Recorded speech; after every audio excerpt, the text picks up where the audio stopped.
गट्टू चिंकी की पतंगबाजी। मकर संक्रांति का दिन था। मम्मी किचन में बिजी थी। पापा सोफे पर बैठकर टीवी देख रहे थे और गट्टू चिंकी पतंग की तरह हॉल में इधर उधर तैर रहे थे। पतंगबाजी करने के लिए दोनों बेसब्र थे। पापा चलिए ना पतंग लाने। हाँ, बस 5 मिनट, न्यूज़ देख लूं फिर चले जाएंगे। कल कह रहे थे कल जाएंगे, आज कह रहे हो बस 5 मिनट। तभी हाथ में रंगीन पतंग लेकर सोसाइटी के बच्चे आए और गट्टू चिंकी से कहने लगे, तुम दोनों पतंग उड़ाने नहीं आ रहे हो? हम सब ऊपर छत पर पतंग उड़ाने जा रहे हैं। ये सुनकर गट्टू चिंकी और ज्यादा नाराज हो गए। तुम सब लकी हो यार, तुम्हारे हाथ में पतंग फड़फड़ा रहे हैं। हमने तो अभी तक पतंग भी नहीं खरीदे।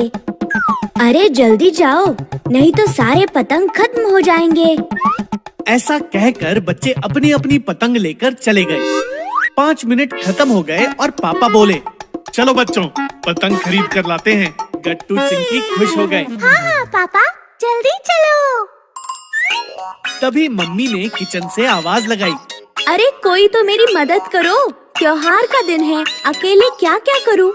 रेवड़ियाँ बनानी है, तिल गुड़ के लड्डू बनाने हैं, खाना भी बनाना है। मम्मी की बात सुनकर गट्टू चिल्लाया, अरे मम्मी हम पतंग लाने जा रहे हैं। बाद में जाना, पहले मेरी मदद करो। पापा आप खड़े क्यों हो, चलो ना। अरे पतंग कहाँ भागे जा रहे हैं, तुम जाकर मम्मी की मदद करो, बेचारी अकेले काम कर रही है। तब तक मैं न्यूज़ देखता हूँ। ऐसा कहकर पापा फिर से न्यूज़ देखने बैठ गए। गट्टू चिंकी को बहुत गुस्सा आया। बेचारों ने गुस्सा कंट्रोल किया और किचन में भागे। गट्टू तुम जरा ये गुड़ बारीक कर दो और चिंकी तुम ये तिल कूट दो, तब तक मैं काजू बादाम के टुकड़े करती हूँ। गट्टू गुड़ बारीक करने लगा, चिंकी तिल कूटने लगी। फिर मम्मी ने घी में गुड़ डाला और फिर कूटा हुआ तिल और ड्राई फ्रूट गुड़ में डालकर मिश्रण तैयार किया। अब बस लड्डू बनाने में मेरी मदद करो, बाकी मैं सब कर लूंगी। मम्मी। नाराज गट्टू चिंकी मम्मी के साथ मिलकर तिल गुड़ के लड्डू बनाने लगे। आधे घंटे बाद सारे लड्डू बन गए। चलो मम्मी बाय, भागो। ऐसा कहकर दोनों किचन से भाग गए। अरे लड्डू तो खाकर जाओ, सुनो।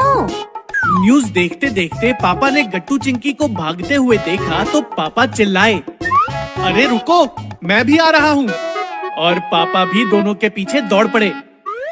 गट्टू चिंकी दुकान में आए तो उन्हें एक भी पतंग लटकी हुई नहीं दिखी। अंकल पतंग कहाँ है? बेटा पतंग तो सारी खत्म हो गई, आपको जल्दी आना चाहिए था। ये सुनते ही गट्टू चिंकी की आंख में आंसू आ गए। वो रोते हुए पीछे की तरफ मुड़े तो पापा पीछे खड़े थे। क्या हुआ बच्चों? गट्टू चिंकी ने पापा से बात तक नहीं की। दोनों रोते हुए घर की तरफ भाग गए। गट्टू चिंकी घर आए तो दरवाजे पर मम्मी खड़ी थी। क्या हुआ, नहीं मिली पतंग? हमें किसी से बात नहीं करनी। ऐसा कहकर दोनों गुस्से से अपने कमरे में निकल गए। थोड़ी देर बाद हाथ में एक बैग लेकर पापा आए तो मम्मी पूछने लगी, क्या हुआ बच्चों को? दोनों काफी गुस्सा है। हमारी गलती है सब, हमें पहले से पतंग का इंतजाम कर लेना चाहिए था। पतंग खत्म हो गई इसलिए गुस्सा हैं दोनों। ओह, ये तो बहुत बुरा हुआ। अब कैसे समझाएं बच्चों को? ये आपके हाथ में क्या है? कुछ नहीं, दुकान से कुछ रंगीन कागज और पतंग का सामान लाया था। देखते हैं बनाकर, बने तो ठीक, नहीं तो क्या करें। ये तो आपने बहुत अच्छा किया, मैं पतंग बनाना जानती हूँ। क्या कह रही हो? बात बन गई फिर तो।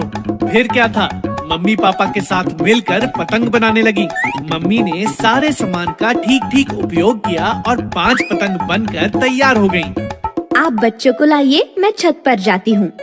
पापा बच्चों के कमरे में आए। गट्टू चिंकी रो रहे थे। पापा को देखकर दोनों और गुस्सा हो गए।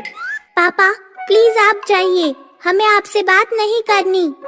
मैं तुमसे बात करने नहीं, बस ये कहने आया था कि ऊपर छत पर तुम्हारी मम्मी पतंग उड़ा रही है। ये सुनकर गट्टू चिंकी चौंक गए। क्या सच? तुम खुद चलकर देख लो। गट्टू चिंकी पापा के साथ छत पर पहुँचे तो मम्मी पतंग उड़ा रही थी।